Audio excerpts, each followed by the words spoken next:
Started working on researching this issue of fibroids about 7-8 years ago when it hit me.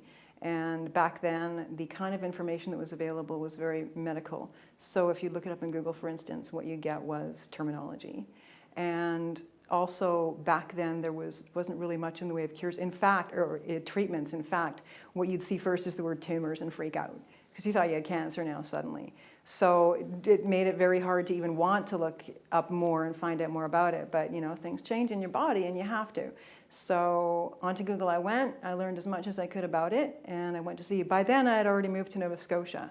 And the horrifying thing was the amount of misinformation even among the medical community that was available to me. So rather than moving again or fighting the misinformation or succumbing to it, even worse, I started up my own group on Facebook that allowed a whole bunch of women from across the country to get together and talk about fibroids, because I couldn't find them in person. Like, you can't stand in a bank line and say, who here has fibroids, and let's talk about it. And in many cases, women may not know they have fibroids, or they may not want to talk about it in public. They don't maybe want someone to know. So I thought that using the internet would be a great way to stay somewhat anonymous, but also be able to meet other women in the same situation, maybe get some ideas from them. So in starting that, I was blown away with the avalanche of women who were just like, yeah, I have that. And mostly they just wanted to blurt out some of their emotional issues and just get it out. And this gave them a forum for it.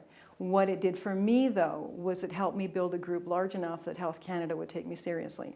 Because I had done a ton of research daily on new cures, new treatments for fibroids. I was always up there every day. That was right there in my Google search. So one day I came across a European product. It's already circulating there. My first instinct was to get out my Euro passport and head there. But I thought instead I'd see if it's becoming available in Canada. I found out it is, so I contacted what was Watson Pharmaceuticals back then. And I was shocked to find that they actually got back to me the same day. A gentleman named Simon emailed me and he asked me to give him a shout. So I did, and we talked at great length. I could not believe I was talking to a gentleman from a pharmaceutical company. He was doing better with me than any doctor ever did. So I asked him a few questions, and what I found was that they've got this thing, they're working on it, and yeah, it's happening in the UK and some other countries, but Health Canada is looking at it. And I have experience with Health Canada previously, and you know that you need to be more than just one person, because it's useless to them. They need a voice for a lot of people. So then I met Michael, and he told me what I could do in order to be heard by Health Canada, and that would be represent somebody. And that was when I put it all together, and I thought, okay, I'll take this group from Facebook. That'll be a fibroids group, and I will take that voice, learn from them, and take to Health Canada my best shot at letting them know why they needed to look at this product seriously.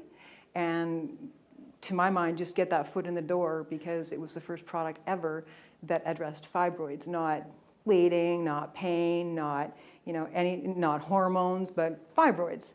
And for me, I just wanted that, like a lot of other things in Canada, I just wanted that foot in the door so that it would open up the pharmaceutical companies of any kind to further explore the possibilities of such a thing, and maybe one day find an actual cure that doesn't involve digging 6 inches into a woman's body, that doesn't involve preparation of 6 months of being on medications and bone density loss and all of the other things involved right now with just trying to get rid of what it seems a lot of women have. And it's frustrating because your doctors pretend that it's just passé, and if you don't get the hysterectomy, well, you're dumb.